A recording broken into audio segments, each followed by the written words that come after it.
And we're live. Hello and welcome to a special episode. I want to explore what are the differences between the ETHW and ETH chains when it comes to HEX. HEX has recently been forked in the sense that all of Ethereum was forked by the proof of work miners. And so that's really interesting news. It's especially interesting, I think, because this is kind of like a dress rehearsal for PulseChain. So I made a thread earlier today. I've been covering all this heavily because I'm at home sick with COVID. I'm feeling better already, but might as well go ahead and put in the work in these exciting times. If I can't leave the house and go about my normal routine.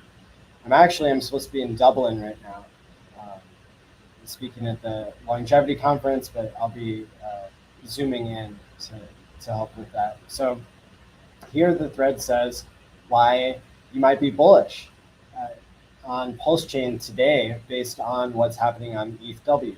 So I made the first point that ETHW is a dress rehearsal for PulseChain at the largest airdrop in history. So HEX on ETHW, which some of us have been abbreviating HEXW, went up 5,000% in 24 hours and 15 minutes, even as HEX users got a free copy of all their liquid and staked coins. Now, not everybody's been accessing them, but that's part of the interesting dynamics that are at play here.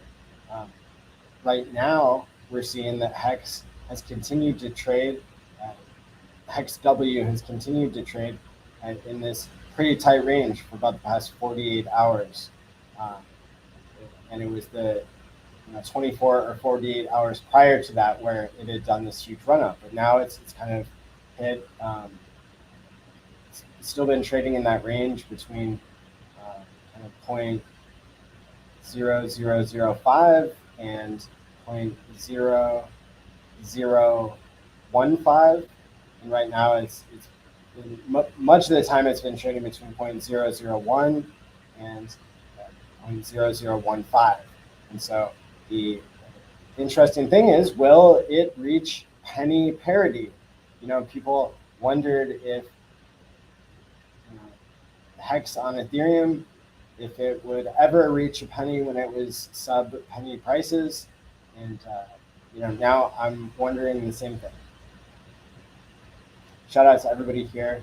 Hi Maddie, don't think your broadcaster has the right mic selected. Okay, thanks for letting me know. Oh, you're right. Good catch. Okay, now the coverage should be way better because I have the right mic selected. Let's see what's going on. HexCon, Bitfinesse, Tintop. Good to see you all. Iron Hex. Yep, exciting times. That's right. Yeah, so we'll get to all the points here. Might as well answer this one while it's on the screen from Baby Lasky. So how do you buy HEX on ETHW? Well, you can you can take your free copies of different coins and trade them for HEX that way using Kyber Swap with a K. All of the links are in the description below. If you're wanting to bring in new economic value because you wanted to create a new wallet and or for whatever reason, I have a little bit different of a philosophy than maybe the rest of the HEX broadcasters these days. I think that having cheap HEX somewhere is, it's important to study it. It's important to understand how it's going to perform. We can't always predict what's going to happen, but and this is not financial advice. These are, brand new things, and brand new things are extra risky. So I can't tell you what to do, but in terms of, the education part, So I signed up for a Kraken account, and it didn't take much. It took a little bit of KYC, but like it got approved automatically, and I was good to go. I deposited ETH and then withdrew ETHW, and they had a setting on the ETHW thing to where it would just automatically go to the right network. And, so then I put it into a fresh wallet with fresh seed words and all that good kind of stuff from MetaMask. So I bought it on Kraken. People can buy, I hear, on FTX with no KYC if there's only a certain amount of money transacted. And I've also heard Change Now. I've heard a lot of people say Change Now. I used Change Now before in the past, and that's without KYC, I believe, as well, below a certain level. What's up, DJ Pollywood? Yeah, so here's the thread I was just running through, and then I'll go back and forth between the questions. But yeah, so ETHW is a dress rehearsal for PulseChain, the largest airdrop in history, if you haven't heard of it.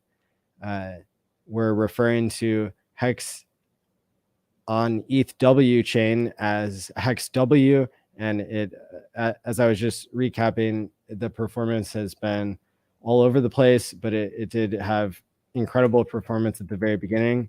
Right now it's sitting at 0.001239. So we're less than a 10x away from a penny. Can you believe it? I mean, it's surprising to me that Hex is valuable on this chain because nobody's talking about it. Nobody's saying that they're checking it out yet.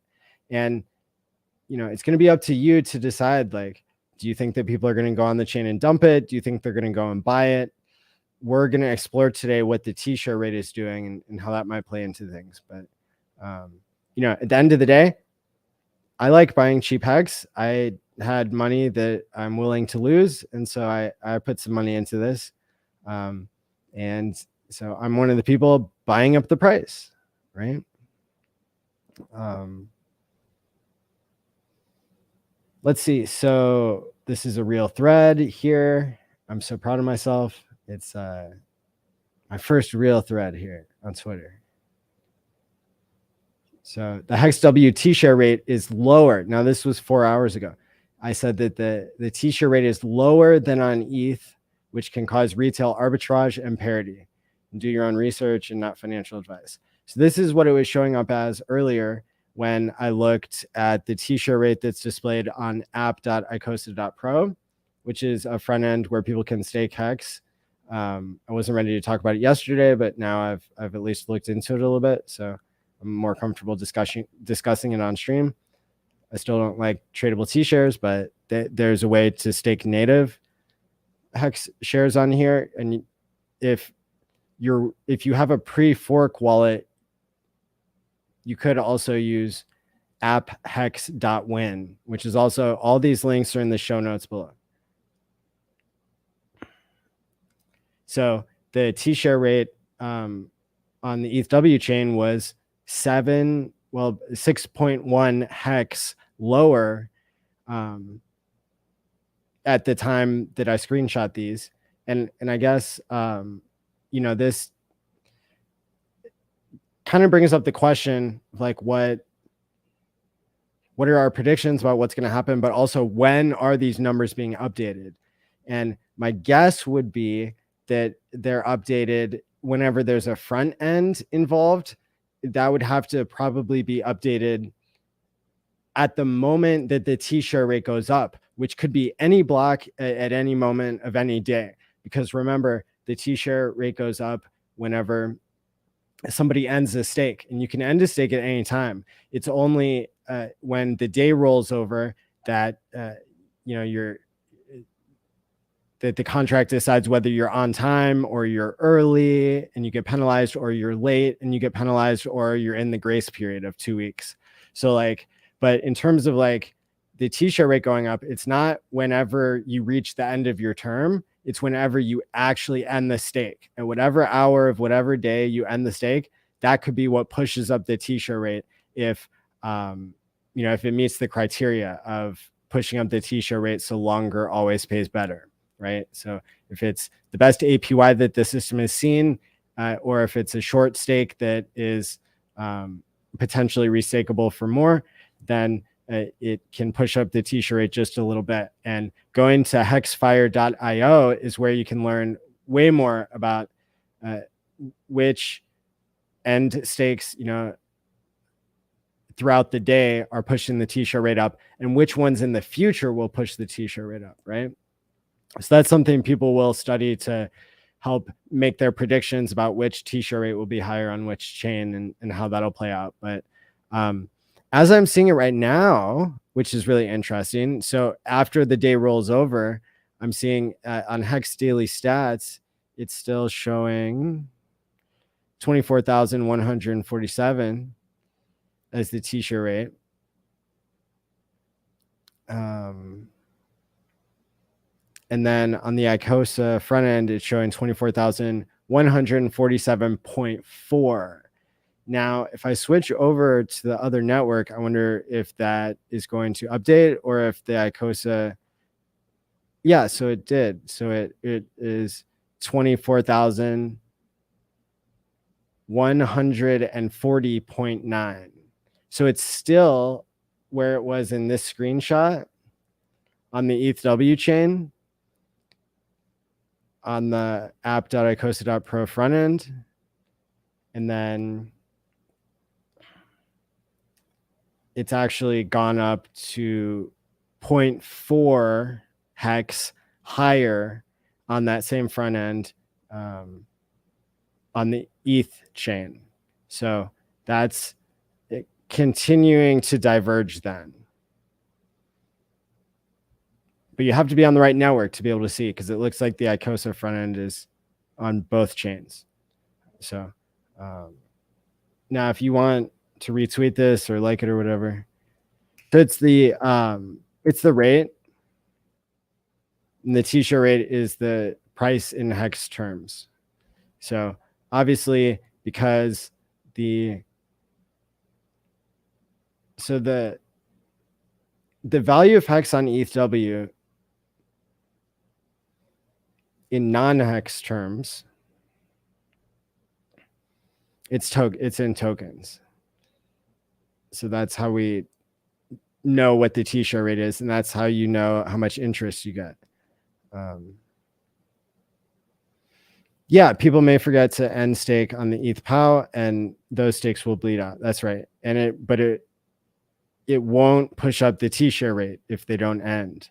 And if people go to count them, then those T-shares will exit the pool, and T-shares will be more scarce, and T-shares will pay higher APY.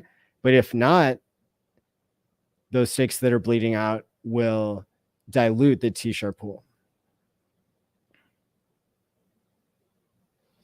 Yeah, we don't know about the volatility. Some people are predicting that the hex on this chain could reach parity. It could go up to a penny, or it could drop down. It could I'm surprised that the people who got the 50x gains haven't taken profits yet. And maybe they will at some point, and maybe they'll push the price down. What I predict, because the liquidity is still where it was yesterday when we streamed, I streamed for 6 hours on Craig Waddington's channel, Gen Hex.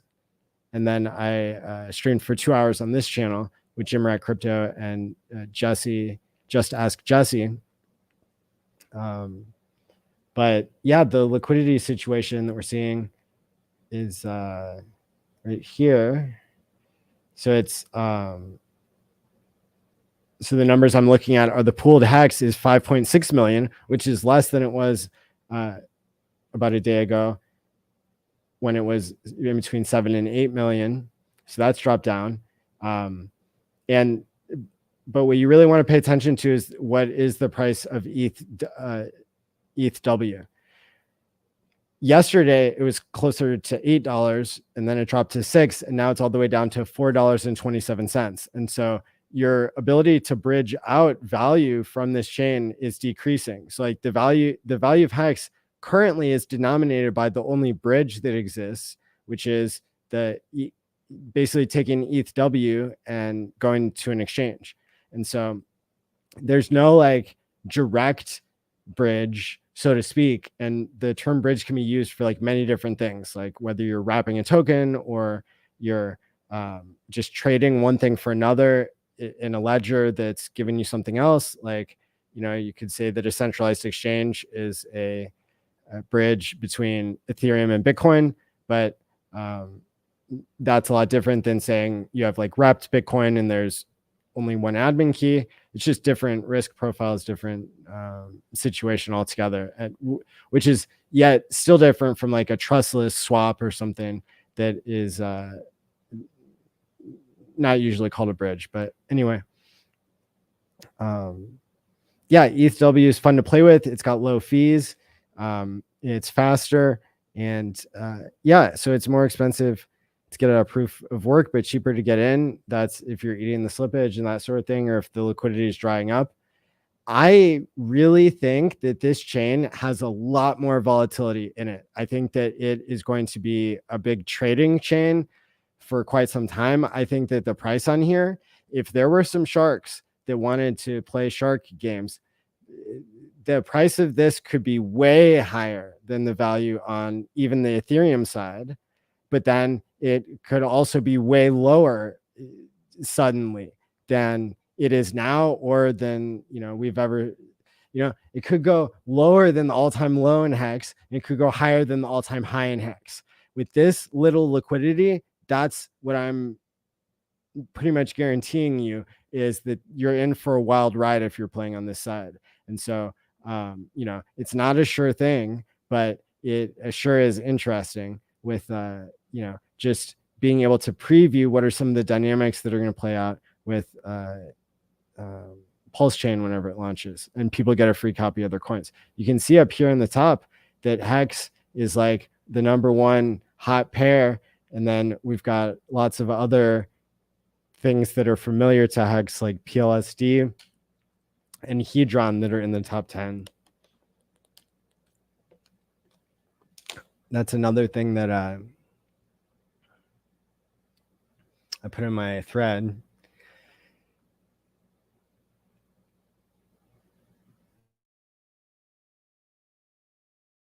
So even projects not made by visionary founder Richard Hart are dominating the top 10 charts on ETHW. PulseChain is designed even better than ETHW because it's deflationary and proof of stake without pooling your coins, which crypto was invented to avoid counterparty risk. So that's important. And then to wrap up the thread, I said people can learn more at pulsechain.com and play with the testnet there.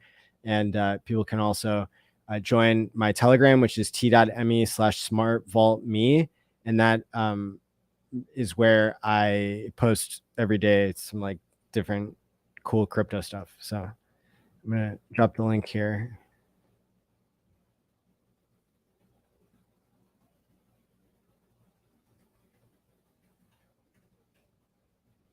Yeah, I mean, the thumbnail, it was just meant to provoke people and to like make you think about, well, is this chain going to be valuable? Is Hex everywhere going to be expensive? Is it going to be cheap?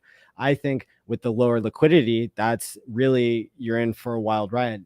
Now, again, as I said, I want to like emphasize this point that like right now, because the only way to extract value from the system back to your bank account, so to speak, practically speaking, is the ETHW, and that the value of that token has dropped almost in half in the past 24 hours. And, you know, so it's still finding its price floor.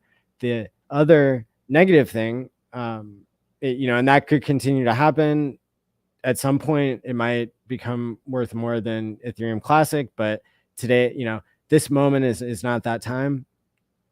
And so I really don't know what it's going to do.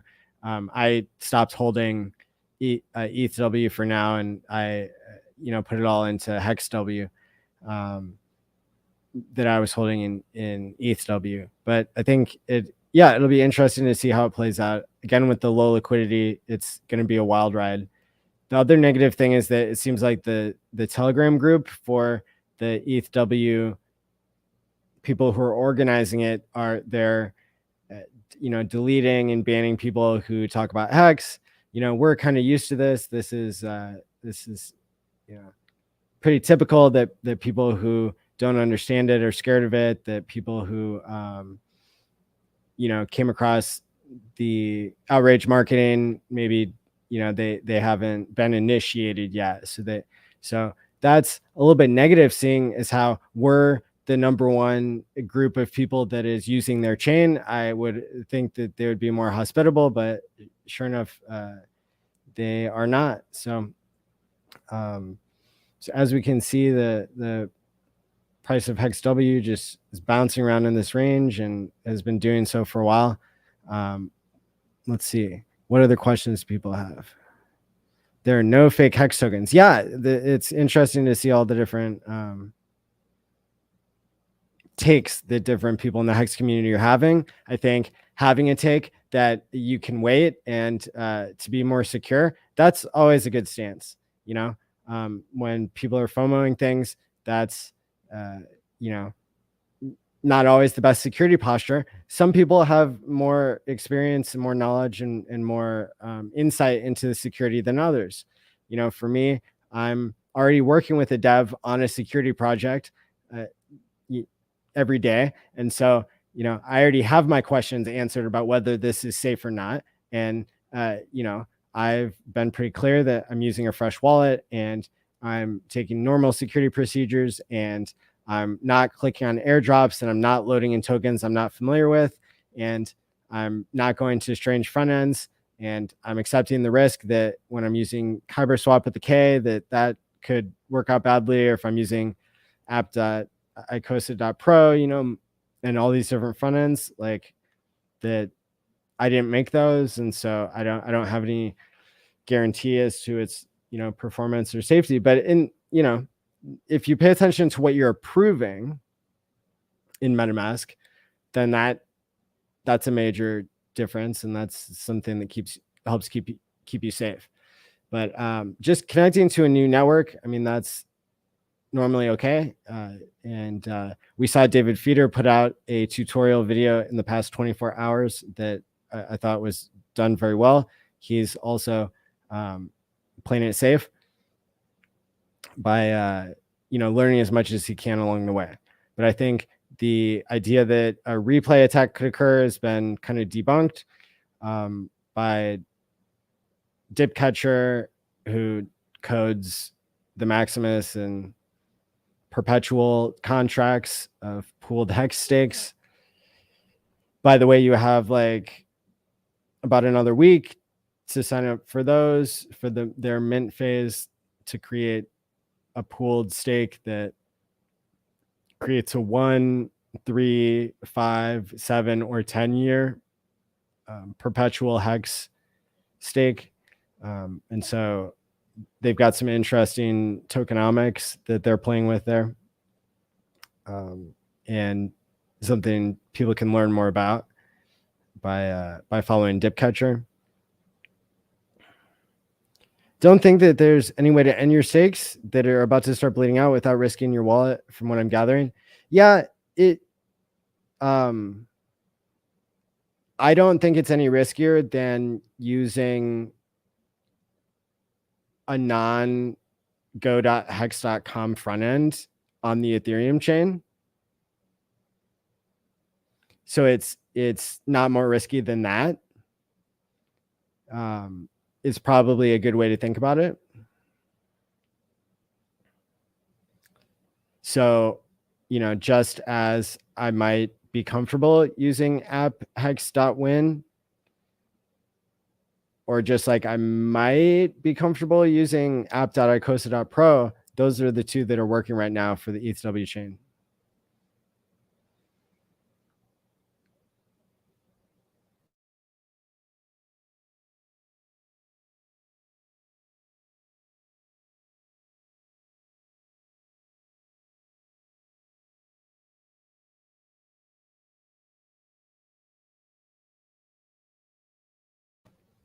Is the ETHW chain different than the blockchain we've been using in any way? Yeah, so it's a fork. So it's a copy, and now the two paths diverge. So if you sell your coins on one chain, you've still got them on the other chain until you decide what to do with them over there. And, you know, some people are buying, some people are selling, some people are holding and staking. Those are pretty much the moves. I put some in. Let's see. There you go. Lies beneath the truth. Nothing but rockets. There you go. There was a replay attack on ETHW today through the Omni bridge of Gnosis chain, not at the chain level. The bridge doesn't verify the chain ID. Yep. So if you're using weird paths to get on and off, then you risk the pitfalls of those particular paths. Yep. Thanks, HEXCOM. Yeah. And, you know, you got a couple weeks before the bleeding out really, well, I guess you have a week and a half now or something before the bleeding out really, unless you were already using part of your grace period. But yeah, moving forward, you know, you have a couple weeks. Bleeding out is only what, 1 or 2% a week. It's only 1% a week. So, you know, you got time. You never want to do something you don't know is safe. And that's why I'm trying to provide the education I can. And then you can use other people as well as your different sources that you need in order to act. Fork everywhere. Good idea, bad idea. I think this is a good idea for PulseChain. If we don't talk about like whether it's a good investment opportunity or not, I think just the fact that Richard's devs are going to be able to copy over the Ethereum 2.0 chain and then add what they've built and make the adjustments they need, but then have the full compatibility of that chain, I think is really cool. I think our validator system is going to be more robust in the beginning. Well, how about I say on day 3 compared to ETH 2.0 on day 3? Because actually ETH 2.0 right now, the validators are being dominated by Coinbase and Lido, and they have 60% of the validators right between those two companies. And so people are throwing a fit about that. But it's strange how, you know, every news organization in crypto is ghosting the free pairs that people have on ETH POW, right? What's up with that? That's strange. That's weird. You know, I wouldn't have predicted that. So we're getting some understanding also about how communities react. Like the Hex community is not reacting well to this, strangely enough, even though people say that they've been waiting, you know, over a year for their free copy of Hex on a different chain. Now they have it, and people like don't know if it's safe or not. Again, which is understandable because most of you aren't devs, but it's I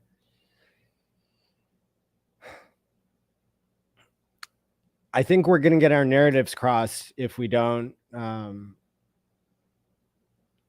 until we get more comfortable on this chain and see the potential for marketing, the potential for volatility, the potential for price parity. I mean, I was asking Patrick earlier today, like, does he think it would be a bad thing if, you know, somebody made the two prices equal on both chains? And he was like, you know, he didn't think it would be a bad thing. Like, he'd be, you know, happy to have an extra copy with full value on the other chain. Now, we don't know if the price of Hex on ETH is going to stay the same or go up or go down in the short term, but they're both something to keep an eye on. You can buy ETHW on FTX or change now without full KYC, or on Kraken with KYC.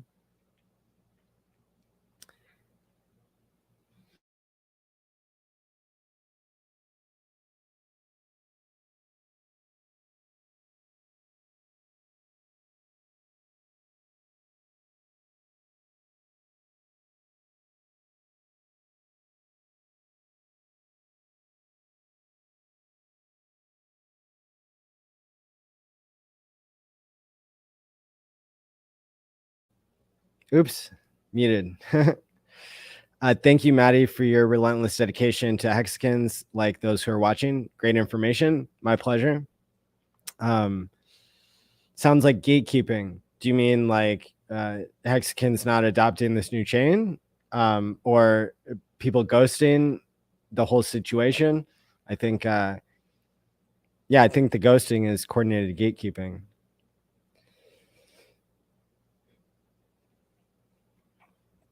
Jerry thinks it's amusing that people are taking sides. Well, there you go. Hey, thanks for doing the 1 minute clip yesterday. I enjoyed that. Someone was saying you can't withdraw ETHW from FTX. Okay, that's good to know. Thanks for pointing that out. I've heard of people using Change Now, and I've used Kraken.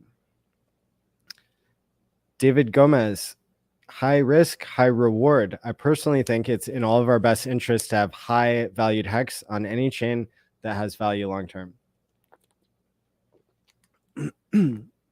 I mean, the value of hex over there right now is not nothing. I mean, let's do the math, eh? So if I go to, I'm going to go to my other window here. Go to KyberSwap with a K, kyberswap.com, and connect. And then I'm going to be able to see how much hex and how much ETH is being traded for. So let's say you had 1 million hex. Not everybody has 1 million hex, but let's just play with that number first. Excuse me. Right now that's worth, I mean, you might eat a lot of slippage, but it seems like it's worth about 242 Ethereum. So 242, well, ETHW times ETHW is trading at $4.39. So that's $1,000, right? So it's $1,062. I mean, so that's a lot of value, but remember, it can't all be extracted at this value. The total liquidity here in this pool is saying that it's only $13,000. So that's where my point comes up to, where you can get in, but you might not be able to get out until the market gets developed more. And when you get in, you're going to eat slippage. When you get out, you're going to eat slippage. But the price can do what it did here, or it can go down just as hard, right? And that's so those 50x gains are they're only possible because of volatility. And then remember, if you time lock your hex on the ETHW chain, you will get APY. It works the same way.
Muted again. Wow. Okay. Thanks, guys. Sorry about that.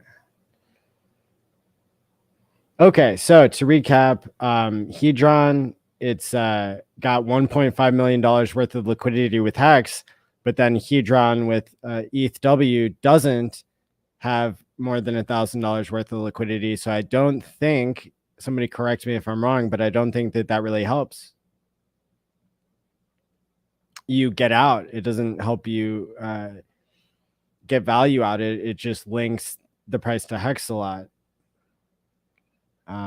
So, and I don't know when that liquidity was added. It's got a lock button next to it. We haven't detected locked liquidity or supply. Okay. So they're still trying to make sense of where this is at, but interesting. It shows different hot pairs now. Okay. So Hedron and Hex, liquidity isn't, you know what? This is on the ETH side. Okay.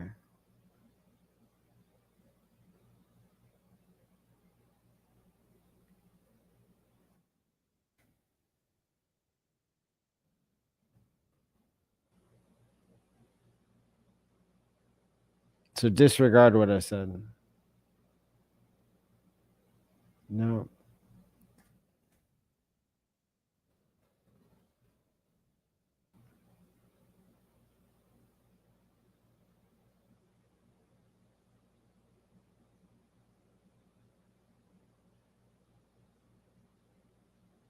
Okay, here we go.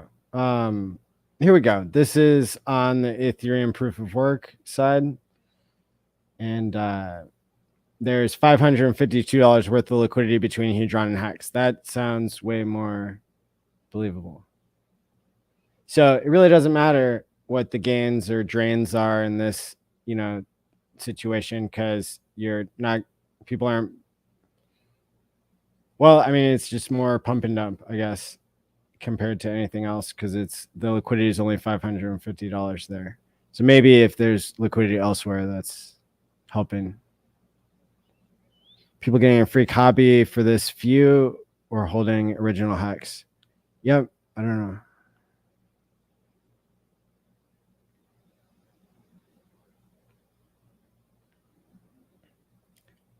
ETHW payout is the same ETH address we've been using for our wallet, right?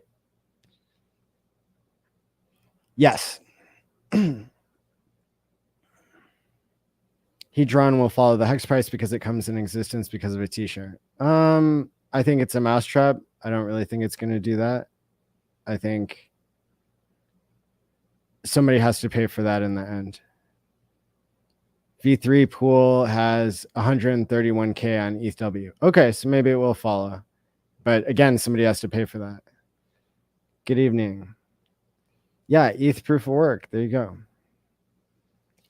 I don't really know. Like, I don't want to be like stumbling around on stream, I guess, as much. Like, I don't, if somebody wants to drop a link, I can look at it. But like, I came on stream to talk about HEXW, not Hedron W.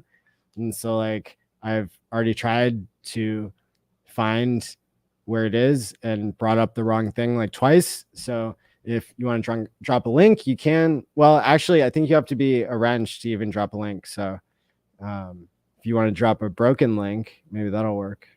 But yeah, I don't want to keep bringing up the wrong thing to show people. And again, streams about ETHW and HEXW. I'm staking 85K Hex for a few weeks. There you go. That's awesome. What's up, Brian? Yeah, listening while cooking. Cool. That's what's up. So yeah, low liquidity on Hex, lower than yesterday. The price of ETHW has fallen about in half. That means that, you know, so far this has been not much of a winning trade for people trying to cash out immediately, but maybe other people are taking a more long-term approach. You know, some people have speculated in the past. I know on QuantGang and stuff, Cream and Whales Only had speculated that the OA may someday provide a direct liquidity bridge between different forms of hex on different networks. So, you know, that would make parity happen, right? Unless it was set at a different ratio. But again, I wouldn't be surprised if some whales came in and started, you know, pushing this price around to see what they could do with it.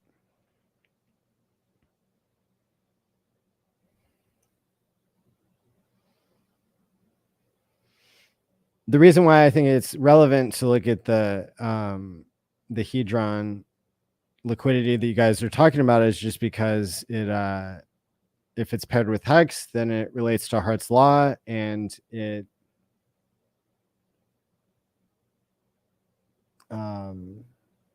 impacts your ability to get out of Hex as a trade.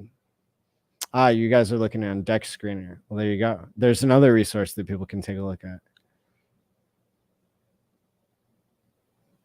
So Hex versus Hedron. One Hex is worth 10,000 Hedron on proof of work, it looks like.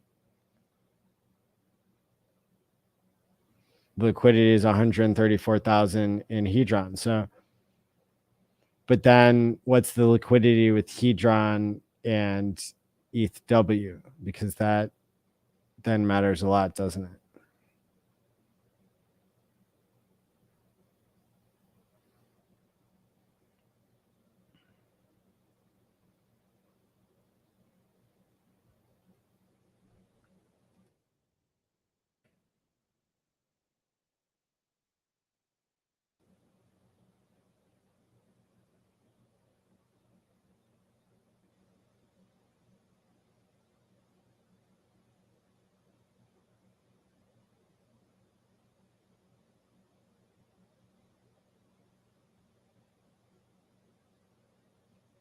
$1.6K liquidity with ETHW versus Hedron on Ethereum proof of work.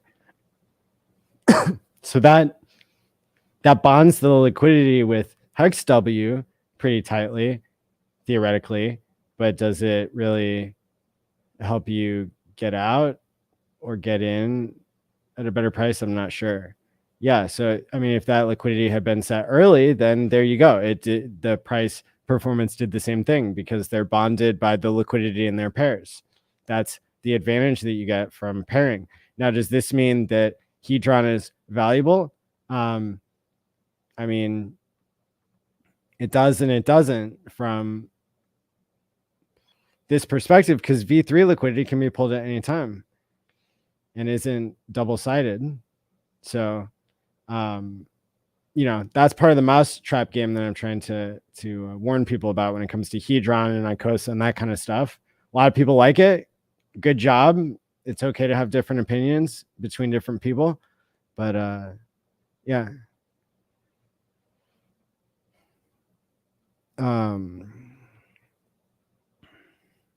There you go. Somebody's been doing the math and says that it's $1,450.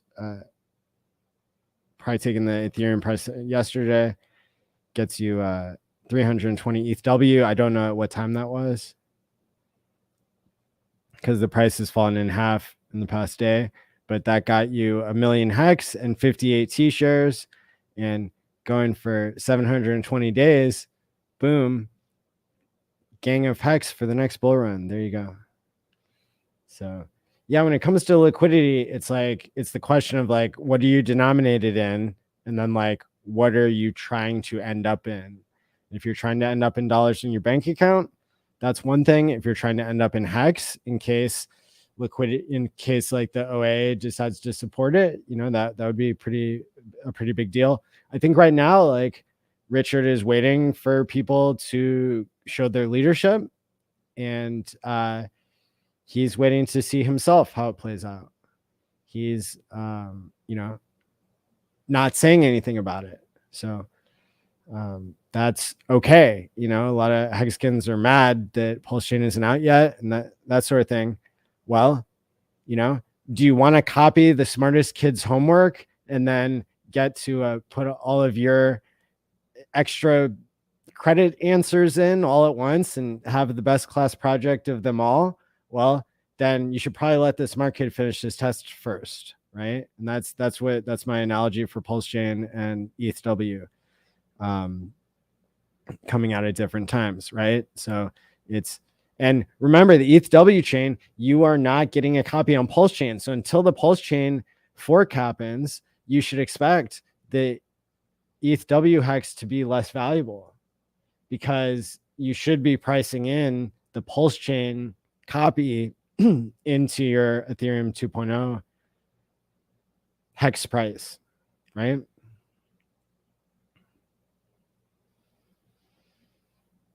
I don't think I don't know about that. Is there any way to view your existing stakes on ETHW? Yes, you would connect to the ETHW network. The network settings can be found from their link tree, which is linktr.ee/ETHW. And you can find the network settings there. You would go, so I'll go forward on screen, like, so linktree /ETHW, free advertisement for crypto coffee here. See, it's the last link tree I went to. So here, and then we go to like mainnet, and it comes up with the Medium article that shows what the chain ID is, and here are the settings right here. So you enter those settings into your Ethereum, into your MetaMask. So on your MetaMask, like when you click the Fox, like the very top menu, even before you put your password in, the top menu says like which network you're on, and you can add, you can switch between the Ethereum mainnet and then the ETHW mainnet, which you have to enter that. Unless you're like, I think if you're on KyberSwap, it can load automatically, maybe. I haven't tried it though.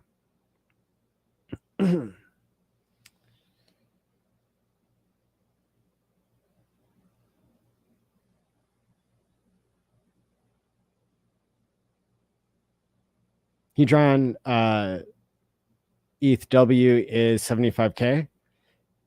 Is that on the ETH side or the ETHW side? Because if it was, then that would be more liquidity, and then that would be the way, that might be the route that you want to take to trade out of your hex position.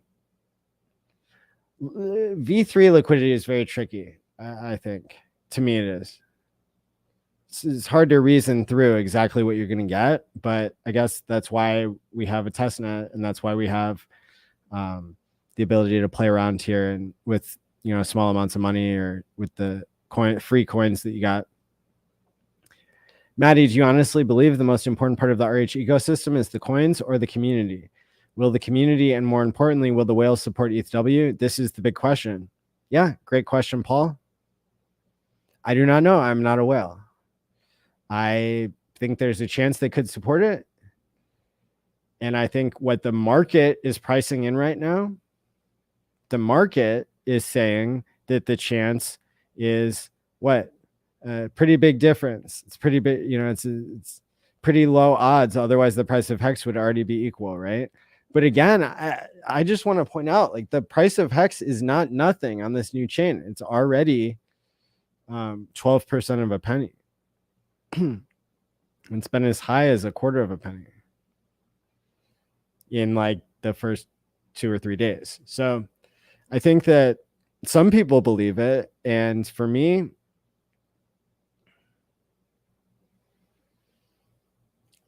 I'm willing to ride the ride, you know. I'm not betting all of my money. If HEXW goes to 0 and stays there forever, I might just hold my coins instead of trying to sell them in a low liquidity situation. You know, I already did half the work of getting in. Now I get to do the work of waiting, and then you know, then I can dollar cost average out if it moons. But I I kind of go back and forth between like, in some situations, I'm happy to break even if I learn something, and like if I'm tired of, or if I learn something I don't like, or if, you know, other times I like accumulating more if the price goes down. You know, on some trades, I like to hold it long term. I mean, the beautiful thing about Hex is I can stake what I've accumulated on the ETHW side, and then I won't be as tempted to sell it because of those early end stake penalties. I can pay my future self on ETHW. But the whales, you'd have to ask them. I mean, I think that there's a case for them supporting it. And that's the contrarian play right now is buying Hex on ETHW. It's very, very contrarian. Not many people are promoting it right now. I mean, it's like really interesting to see the community. And that's goes back to your point, Paul, of like, it is hard to predict what the community will do, what the whales will do, and stuff like that in some situations. And this is certainly giving us a window into like how other communities might react to PulseChain. All right, she's glad and will benefit from the ETH fork coming first. Definitely intentional. Okay. Can you set limit orders on CoverSwap? I don't think so. If anybody finds a way to set limit orders anywhere, then that would be cool. I can like look again here to see if it's obvious. Advanced settings, liquidity sources, trade route. I'm not seeing it.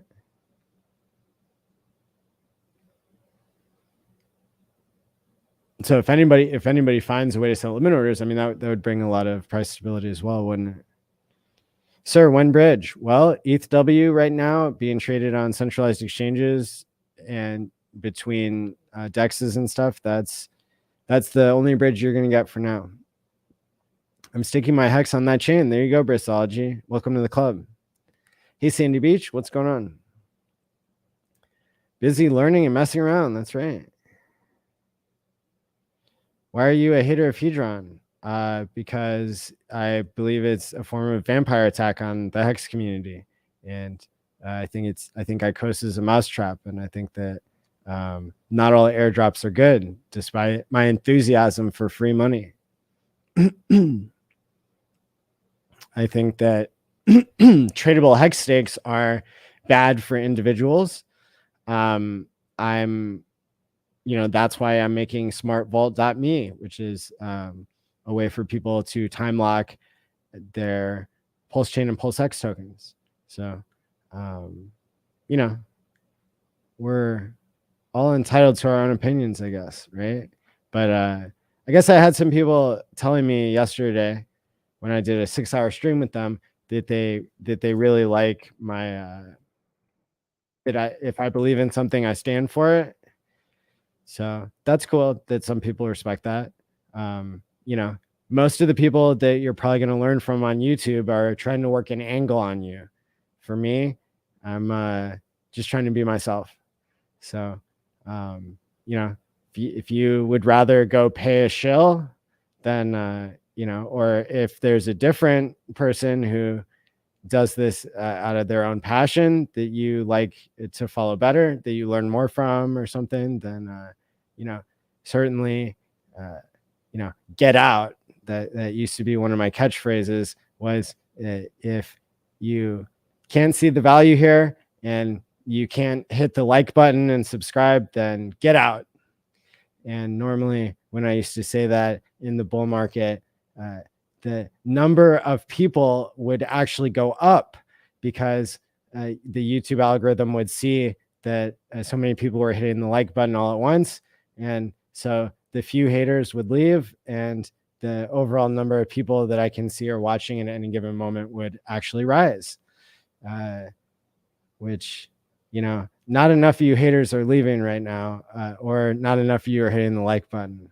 either way, we're staying about the same here in this bear market. But it's still, that's something else to comment on. The amount of participation, because Hex Staker's time locked, the amount of participation in this bear market has been record breaking.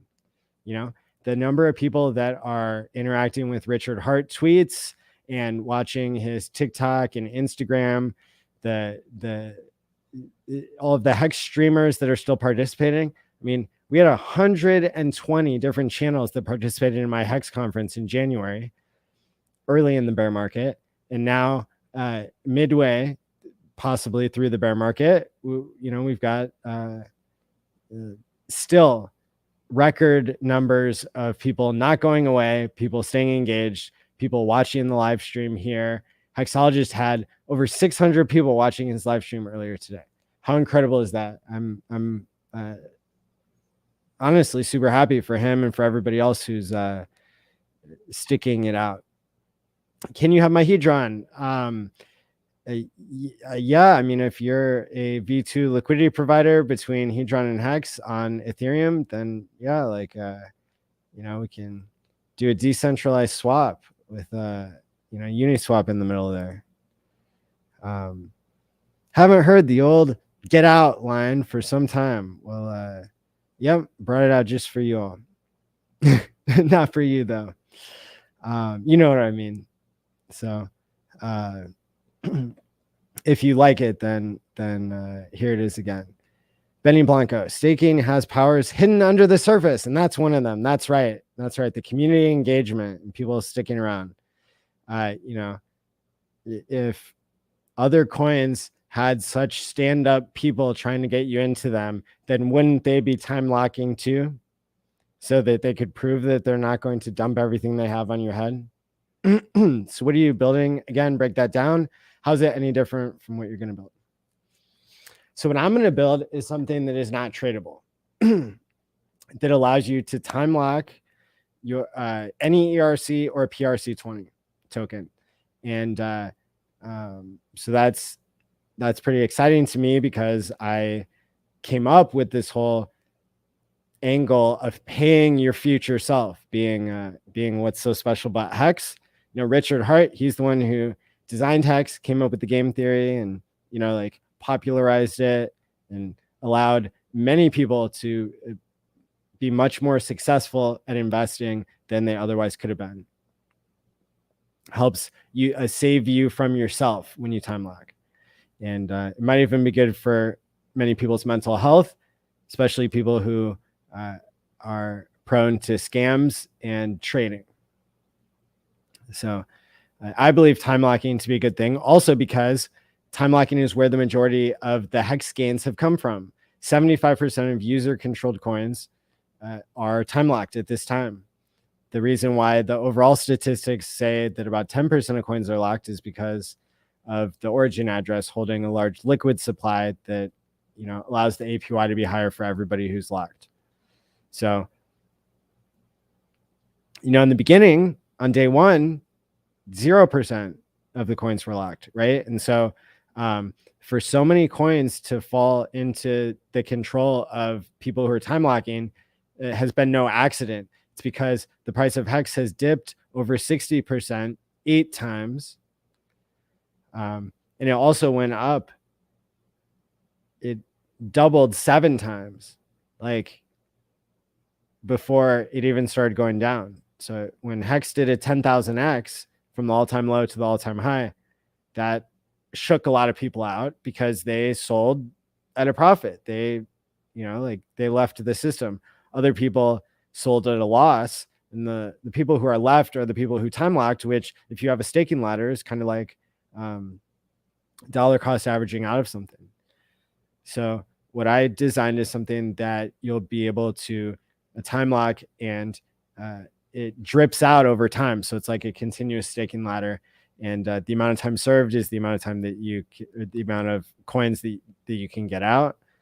So if you do, if you time lock for a year and you serve a week, well, a week is 2% of a year. So you can withdraw 2%. Now, I'm thinking of adding incentives, and instead of instead of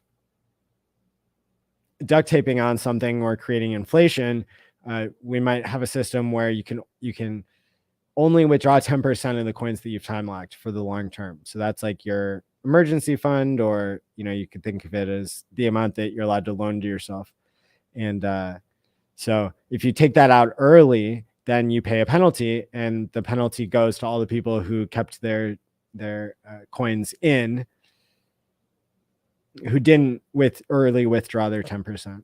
And if you're taking out what the amount of time that you've served, then that's okay. That doesn't disqualify you from the yield.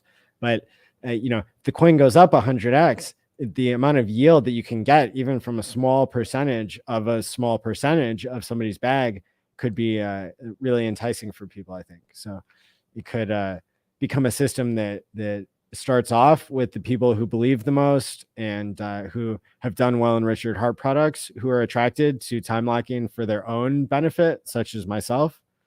I don't need an incentive, but I'm not going to say no to one either, to time lock. And yeah, so that's the whole idea there. The maximum time lock is 30 years. The minimum is 1 week. And the other feature of smartvault.me, which the Telegram is t.me/smartvaultme with no dot. The other added benefit that you have is that if a hacker steals your vault, then you can potentially steal it back. And the way that you do that is by when you set up the vault in the beginning, you can name some recovery addresses, and those addresses might be your own cold storage, or it might be a family member or a friend's address. You don't have to give those people control to have them as your backup.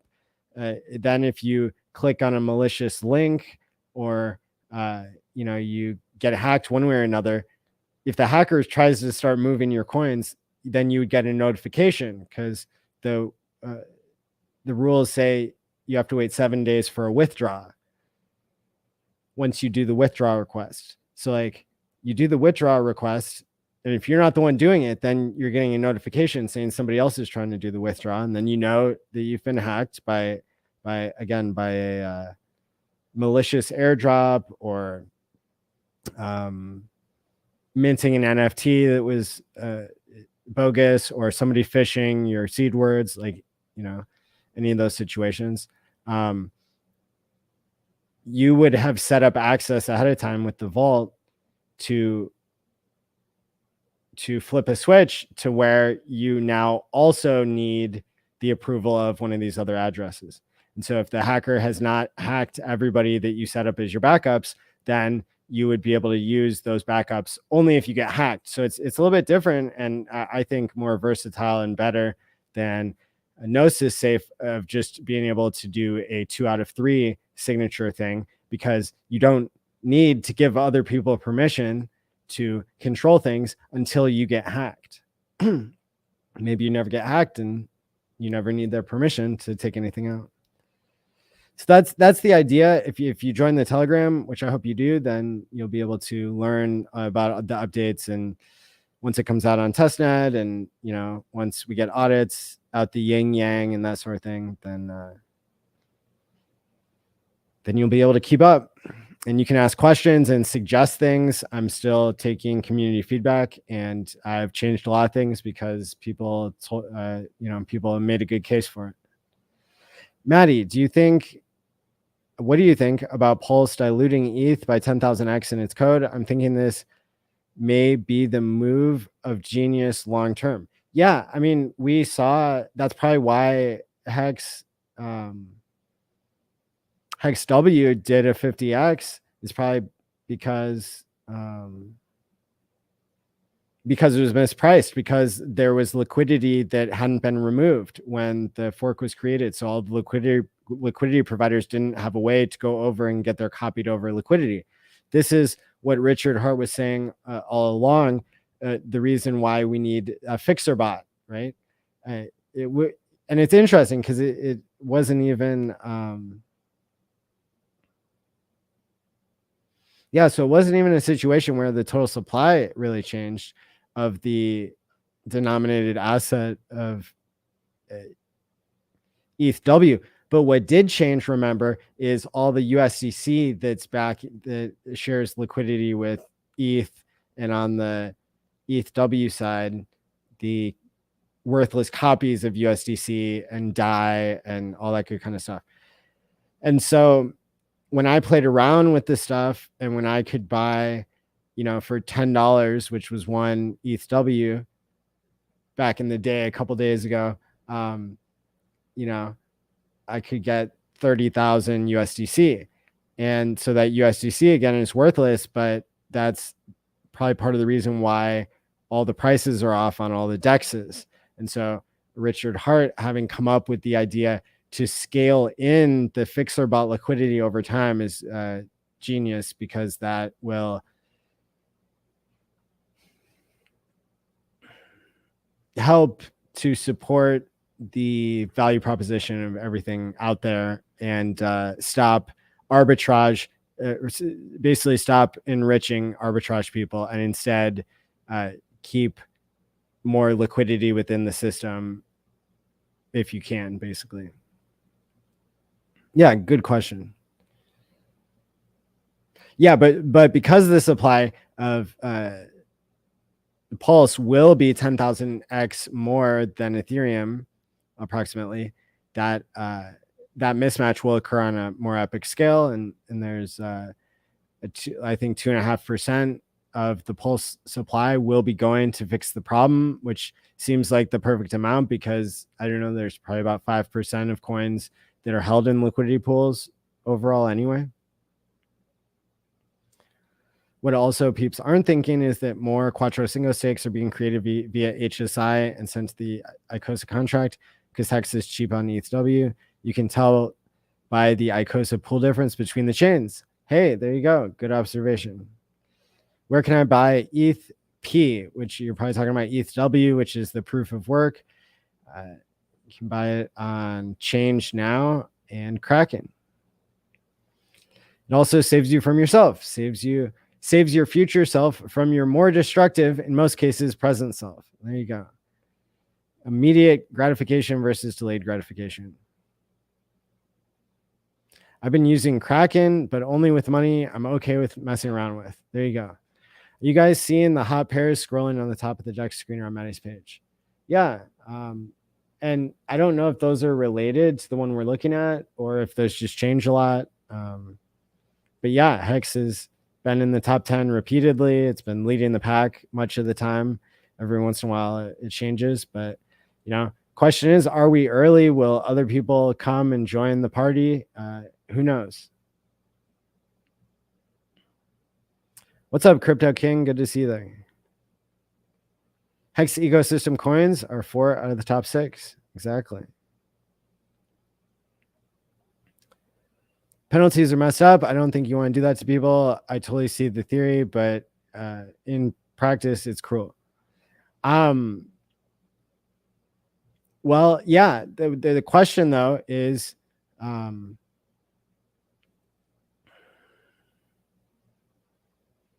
what would incentivize people to even take the penalty versus not?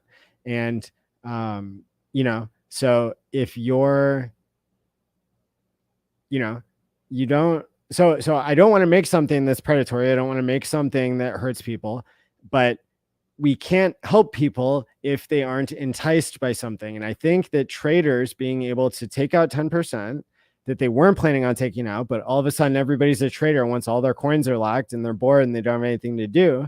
And the people who wanted optionality in the first place, that's why we're getting so many copies of Hex, or like derivative plays and like staked Hex that's tradable, that violates the total value proposition of storage of value to some minor extent, as much as liquid Hex distorts it.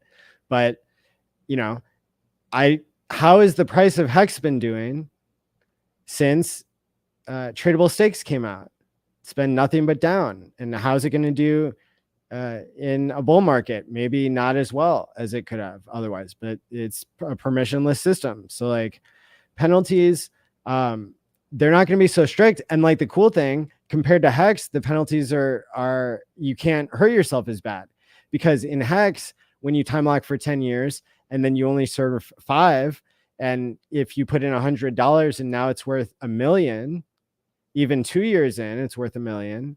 And now you have to decide whether you want to blow up that other $1 million in interest and then, only take out half of what you've saved.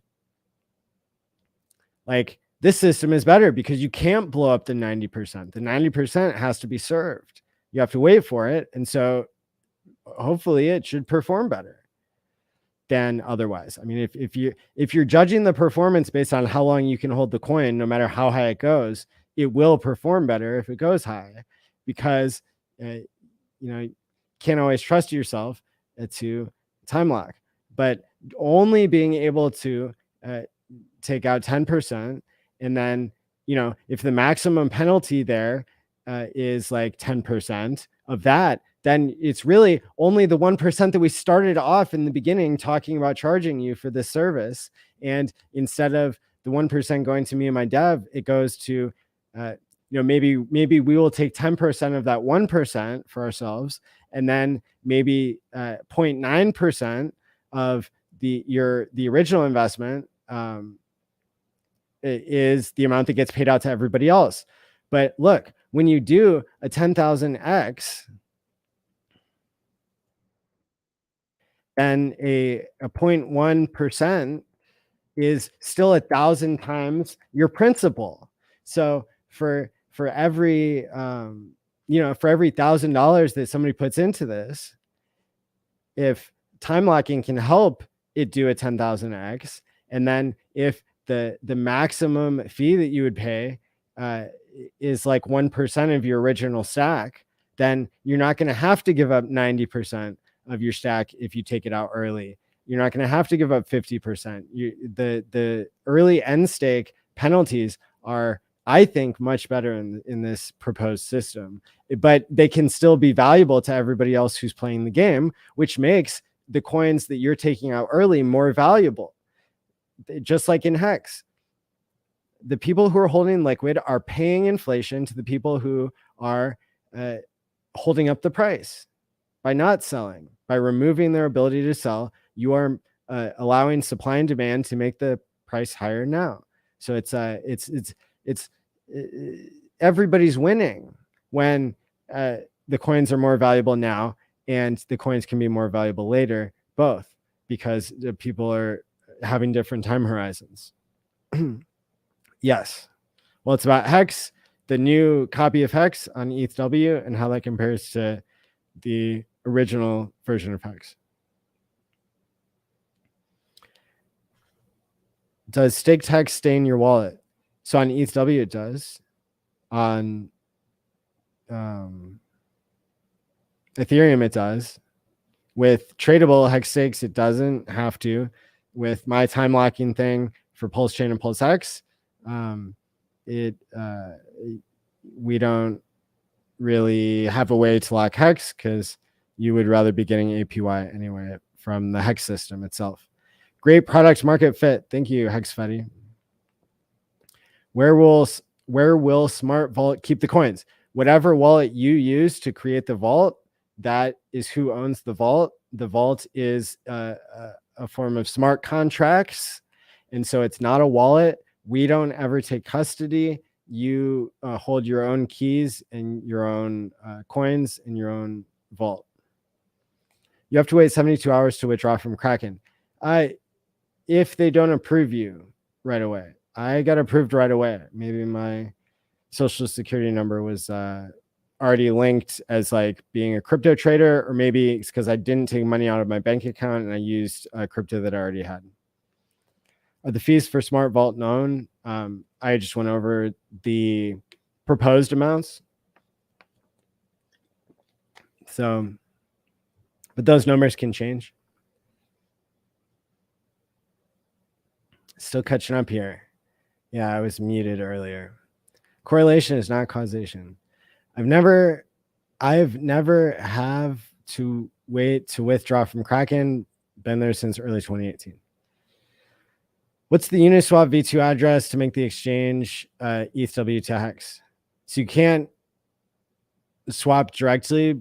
Well, okay, so from ETHW to HEX, it's on Kyber swap on the Ethereum proof of work chain. It's the same contract address that exists for HEX already.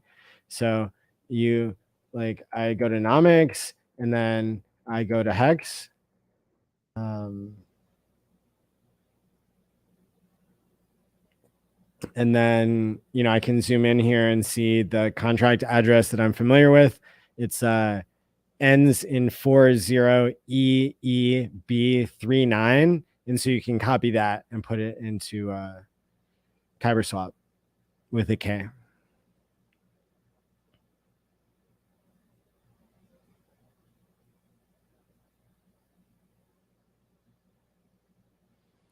I love the smart vault game theory, bro. I agree. It's tough to find another incentive. Yeah, thanks. I appreciate it.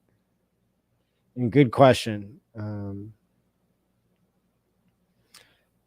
So here we are. The price of HEX is going up and down on multiple chains now, isn't it? So this is the stream that I wanted to do just to alert people that there's, you know, still ETH, or so there's still HEX on more than one chain these days.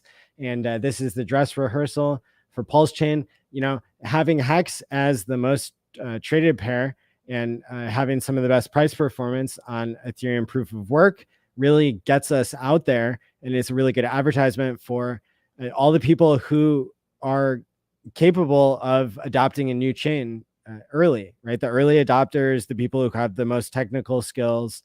Right now, it looks like it's mostly hexagons who are adopting ETH POW. It looks like the security of the chain is still being understood by many hexagons. I think that the risk, if you're you know, using known front ends that that I've covered in my tutorials, or that David covered in his tutorial, I think the risk is no greater than if you were using those same front ends on Ethereum. So, but the volatility is going to be wild on ETH POW for HEX.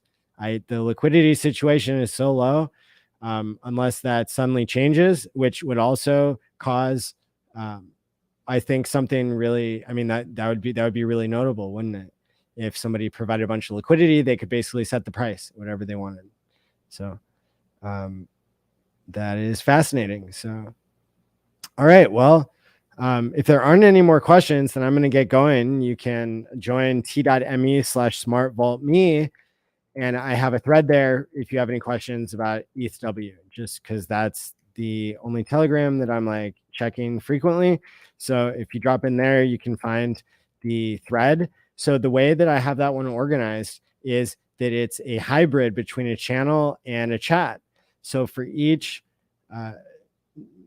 notification that I send out, it's not going to get lost in a sea of comments, because you have to comment on every thread that I create, basically. Like, so it's like a really cool way to do Telegram.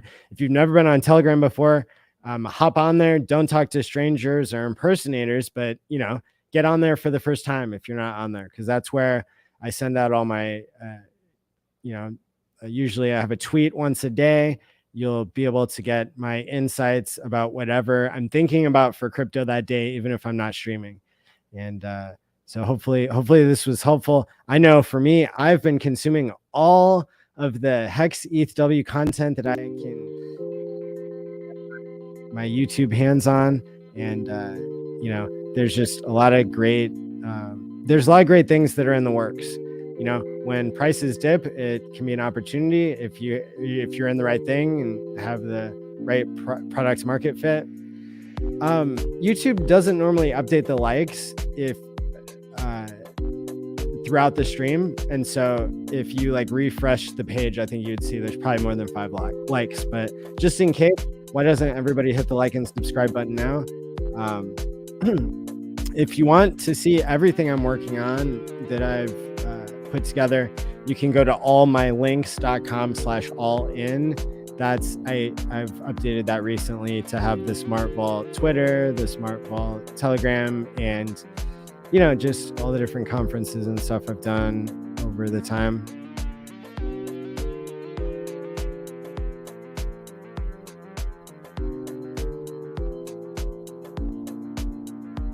So will Hex on ETHW reach penny parity anytime soon? Well, we're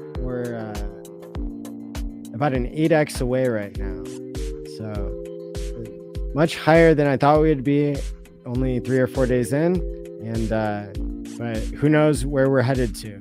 For now, stay safe out there, people. Stake wisely on both chains, my friends. Get ready for PulseChain at pulsechain.com, and stay classy.